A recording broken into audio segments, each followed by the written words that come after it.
जय हिंद दोस्तों, मैं आप सभी के लिए लेकर आ गया हूं बिहार का एक परिचय, यानी बिहार से स्पेशल ऑब्जेक्टिव लेकर आ गया हूं और टॉपिक लिया हूं चंपारण सत्याग्रह। ठीक है। और ये इम्तियाज अहमद का ये बुक से या रजनीश कुमार के बुक में ये लिखा हुआ है, उससे टॉपिक हम लेकर आ गए हैं। तो चलिए स्टार्ट करते हैं। इस वीडियो में चंपारण सत्याग्रह पूरा फिनिश करने वाले हैं। बीपीएससी एग्जाम के लिए या बिहार एसएससी के लिए आपके लिए बहुत ही इंपॉर्टेंट साबित हो सकता है ना, या बीपीएससी टीआरई 3.0 के लिए भी बहुत महत्वपूर्ण होगा। ठीक है, तो चलिए स्टार्ट करते हैं। देखिए यहाँ पे चंपारण आंदोलन से संबंधित सत्य कथन को पहचानना है आपको। ठीक है, तो पहला कथन बताया गया है दोस्तों कि अफ्रीका से लौटने के बाद गांधी जी ने भारत में नवोदित राष्ट्रवाद का पहला सफल प्रयोग किया। तो ये आपका कथन सही है। दूसरा कथन पढ़ते हैं हम। तो दूसरा कथन बताया गया है दोस्तों कि चंपारण में महात्मा गांधी के आगमन ने इस क्षेत्र के लोगों में उनके आंदोलन के सही होने का चेतना तथा नैतिक आस्था भर दिया। ये भी आपका सही है। अगला देखते हैं। गांधी जी के नेतृत्व में भारतीय राष्ट्रवाद का चंपारण में पहला प्रयोग अहिंसा, सत्य और शोषित दलित जन समूह के जागरण तथा उन्मुक्ति पर बल देने का कारण अद्वितीय था। यह भी आपका सही है।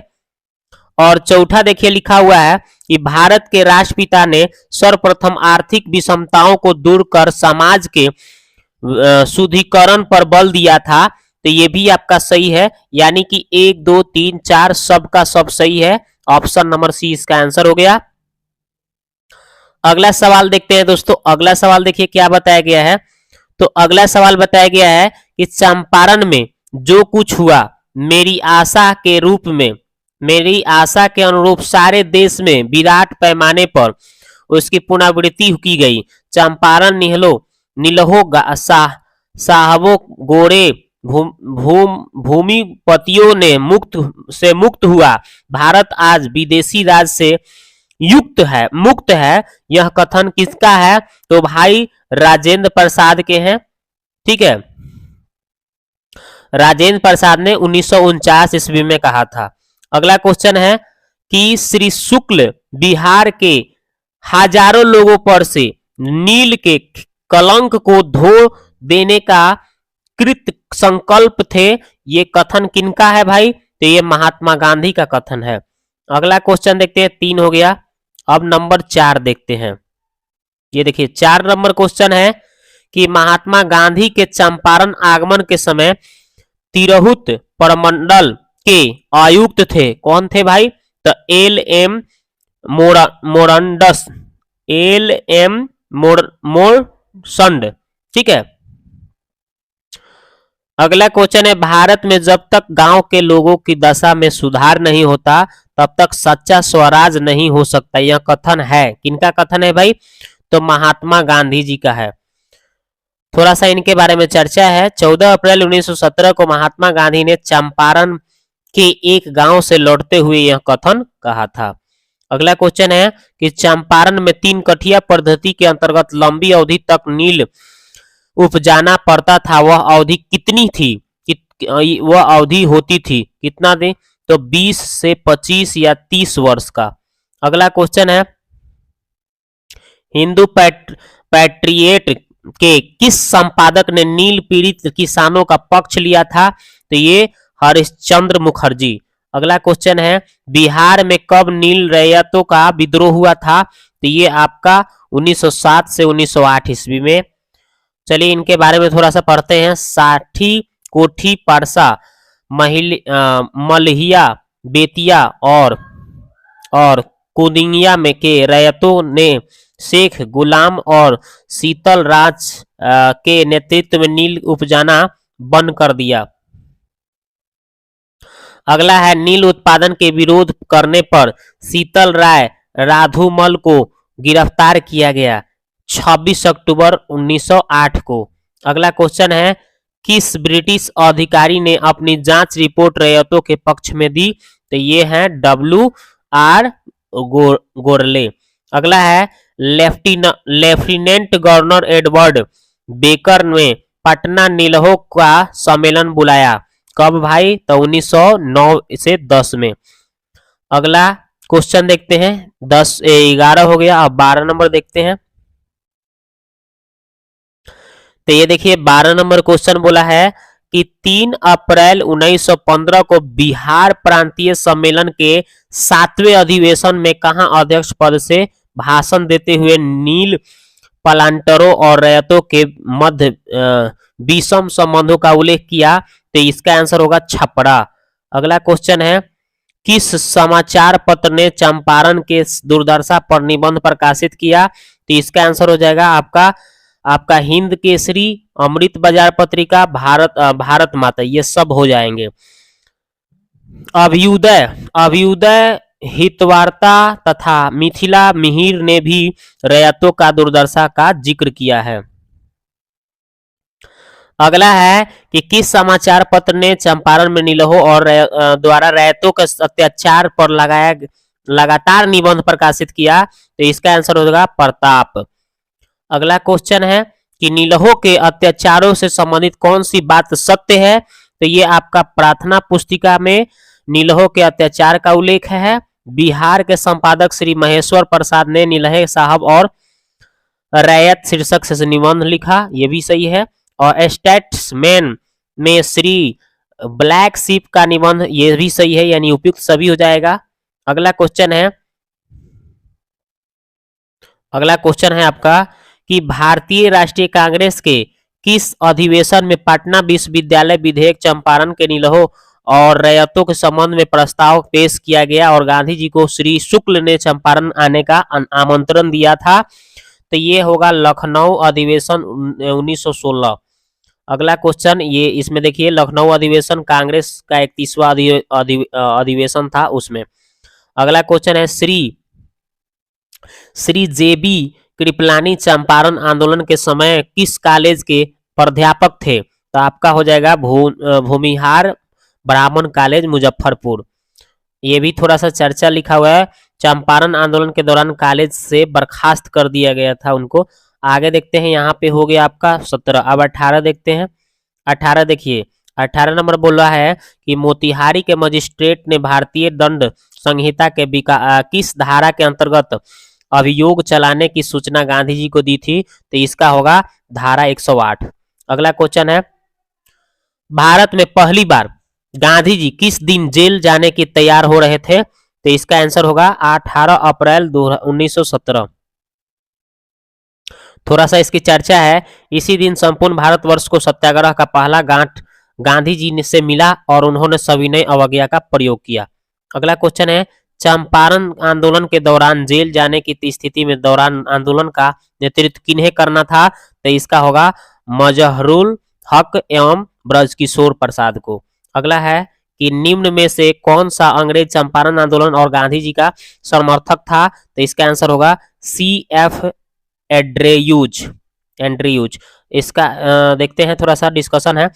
एंड्रयूज 19 अप्रैल 1917 को चंपारण आया था और उसे मानव का प्रति गहरी अनुभूति थी। 20 अप्रैल को 1917 को इसने जिला मजिस्ट्रेट से भेंट किया और उसे पता चला सरकार गांधी जी पर से मुकदमा उठा रही है।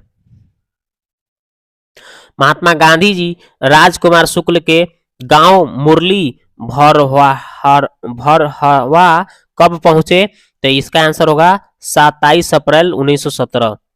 अगला क्वेश्चन है, कौन सी रिपोर्ट रैयतों के 3 रुपए प्रति बीघा की अतिरिक्त वसूली के विरोध में आंदोलन के परिणाम स्वरूप तैयार की गई? तो इसका आंसर होगा लीविस रिपोर्ट। अगला क्वेश्चन है, निम्न में से किसने प्लांटरों के समर्थन में चंपारण आंदोलन के दौरान रिपोर्ट तैयार किया था? तो इसका आंसर होगा J.A. स्वीनी। यह रिपोर्ट 2 जुलाई 1917 को जिला मजिस्ट्रेट को भेजा गया था। 24 हो गया। आप देखते हैं 25 नंबर।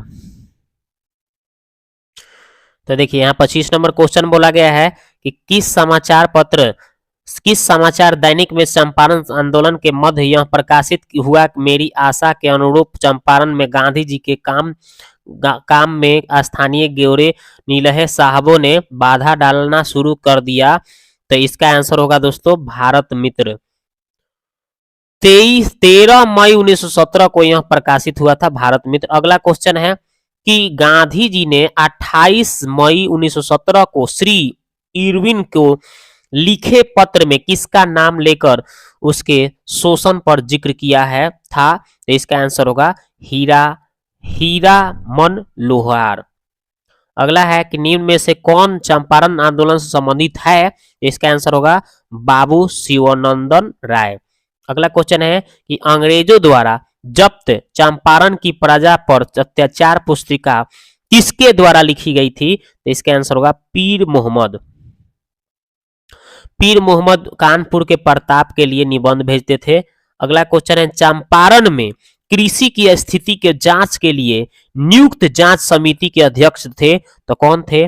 F.G. सलाई। चलिए इनके बारे में थोड़ा पढ़ते हैं। गांधी जी इसके सदस्य थे। जांच समिति की पहली बैठक 17 जुलाई 1917 को हुई। राजा हरिहर प्रसाद नारायण सिंह भी इसके सदस्य थे। अगला क्वेश्चन है कि बिहार सरकार द्वारा जांच समिति भी की सभी अनुशंसाएं स्वीकार करने के बाद इसका अधिसूचना प्रकाशित किया, तो ये इसका 18 अक्टूबर 1917 को। अगला क्वेश्चन है गांधी जी को चंपारण आंदोलन के दौरान बिहार छात्र सम्मेलन के कहाँ के अधिवेशन के लिए अध्यक्ष मनोनीत किया गया था? तो ये है आपका आंसर हो जाएगा भागलपुर। 15 अक्टूबर 1917 को यह अधिवेशन हुआ था। 31 हो गया। अब देखते हैं 32 नंबर क्वेश्चन है कि चंपारण कृषि विधेयक श्री मांड ने विधान परिषद में कब प्रस्तुत किया गया? तो इसका आंसर होगा दोस्तों 29 नवंबर 1917। इसमें थोड़ा सा डिस्कशन है। 20 फरवरी 1918 को विधेयक सरकारी गजट में पुनः प्रकाशित किया गया। 4 मार्च 1918 को परिषद के सम्मुख विचारार्थ प्रस्तुत किया गया। अगला क्वेश्चन है चंपारण कृषि कानून का विशेषताएं थी, क्या थी? तो आपका 3 कठिया समाप्ति और सरह बेसी के तुर्कौलिया में 20% और अन्य 26% कमी, रैयत को नील उपाजाने के दायित्व से मुक्ति, ये सभी हो जाएंगे आंसर। मुक्केबाजी रोकने की व्यवस्था भी थी। अगला है गांधी जी ने किस गांव में 14 नवंबर 1917 को पहला स्कूल स्थापित किया था? तो इसका आंसर होगा बड़हरवा लखन सेन। इसमें थोड़ा डिस्कशन है। 20 नवंबर 1917 को भितरवा में गांधी जी ने दूसरा स्कूल खोला। अगला क्वेश्चन है चंपारण आंदोलन 1917 था, क्या था भाई? तो आपका आंसर हो जाएगा, इसका आंसर हो जाएगा ऑप्शन नंबर 1 किसान आंदोलन था। नील किसानों आंदोलन भी था, ठीक है, नील किसान आंदोलन भी कहा जाता है इसको। 3 कठिया प्रथा संबंधित है, तो इसका आंसर होगा चंपारण आंदोलन से।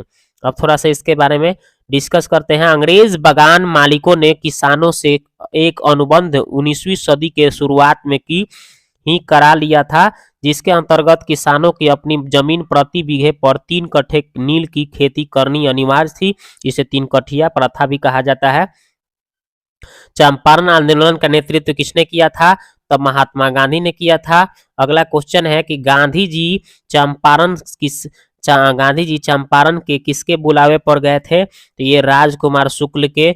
अगला क्वेश्चन महात्मा गांधी जी का पहली बार बिहार में आगमन हुआ था, तो 10 अप्रैल 1917 को राजकुमार शुक्ल के साथ गांधी जी पटना पहुंचे थे। तो चलिए 39 हो गया। अब देखते हैं 40 नंबर। तो देखिए 40 नंबर क्वेश्चन क्या बताया गया है दोस्तों? बोला है कि 3 कठिया, क्या बताया है? 3 कठिया प्रथा सर्वाधिक प्रचलित थी, तो ये चंपारण में। अगला क्वेश्चन है चंपारण आंदोलन के समय बिहार का उप राज्यपाल था, कौन था भाई? तो एडवर्ड अल्बर्ट गेट। 4 जून 1917 को गांधी जी और गेट की मुलाकात रांची में हुई थी। अगला क्वेश्चन है चंपारण की नील किसानों के मामलों में संबंधित जांच समिति ने सरकार को सर्वसम्मत प्रतिवेदन पेश किया, तो ये आपका 4 अक्टूबर 1917 को। चंपारण आंदोलन के परिणाम से संबंध कौन सी बातें सत्य है? तो इसका आंसर होगा 3 कठिया प्रथा का अंत, ये भी है, और सभी रैयतों का लगान घटा दिए गए, ये भी है, और बागान मालिक द्वारा वसूल किए अवैध नगद रुपये 25% वापस कर दिया किया गया, ये भी सही है, यानी उपयुक्त सभी हो जाएगा।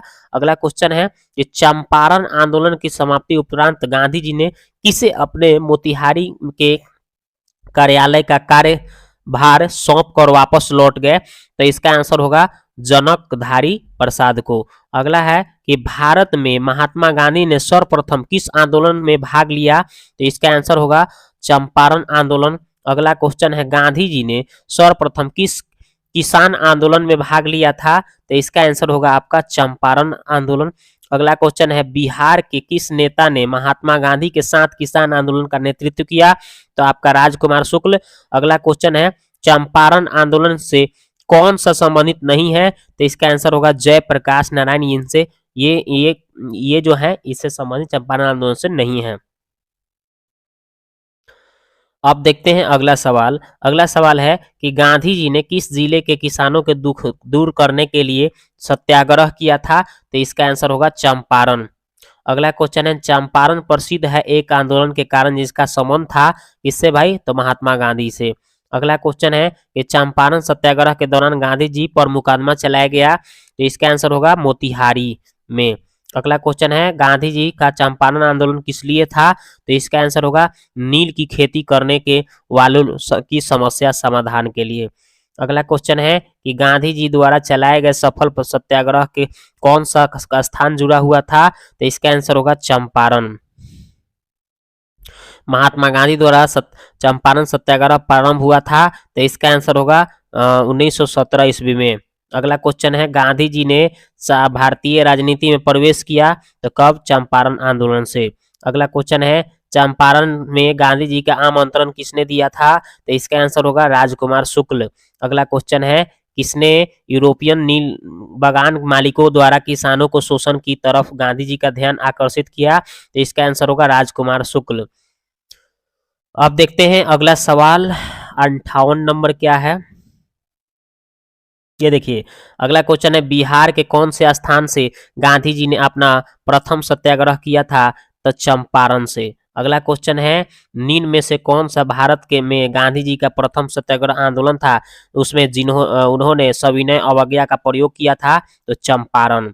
अगला क्वेश्चन है चंपारण आंदोलन मुख्यतः किसके विरोध में था? तो इसका आंसर होगा नगदी फसल। अगला क्वेश्चन है कि सत्ययुग के संपादक थे, तो कौन थे? पांडे जगन्नाथ। अगला क्वेश्चन है महात्मा गांधी की यह युक्ति देश के सविनय अवज्ञा का पहला प्रत्यक्ष सबक था, किस आंदोलन से संबंधित है? तो इसका आंसर होगा दोस्तों आपका चंपारण आंदोलन।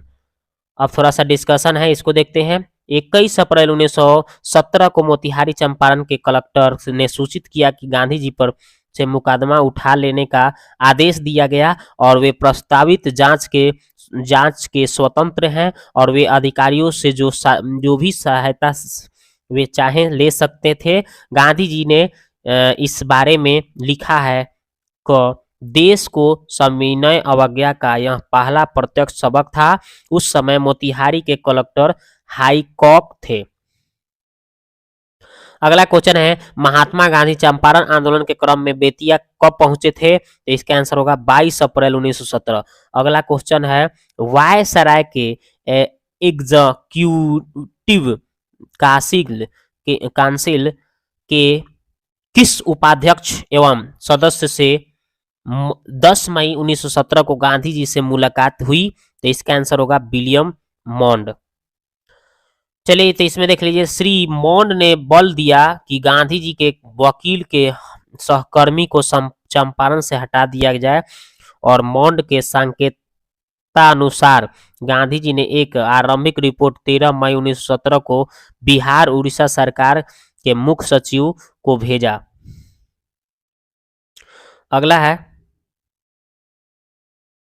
क्वेश्चन है आपका कि किस प्लांटर ने मिथ्या प्रचार कहना चाहा कि रैयत सुखी संपन्न ये दिखाने के लिए उसने अपनी कोठी पर आमंत्रित किया? तो इसका आंसर होगा A.K. होल्टम। इसमें बताया गया है कि बेतिया के ढोकराहा कोठी को के मैनेजर श्री होल्टम के झूठे वक्तव्य को रहस्योद्घाटन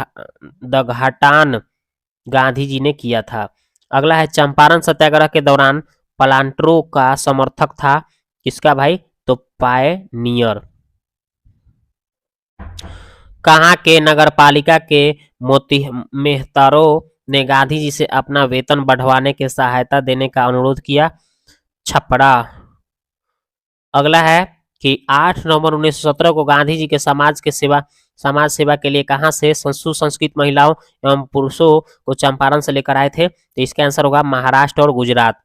अगला क्वेश्चन है बिहार में 3 कठिया पद्धति में नील की खेती के लिए कितना भाग अमानत रखा गया था, तो इसका आंसर होगा 3/20 यानी 20 कट्ठा में 3 कट्ठा।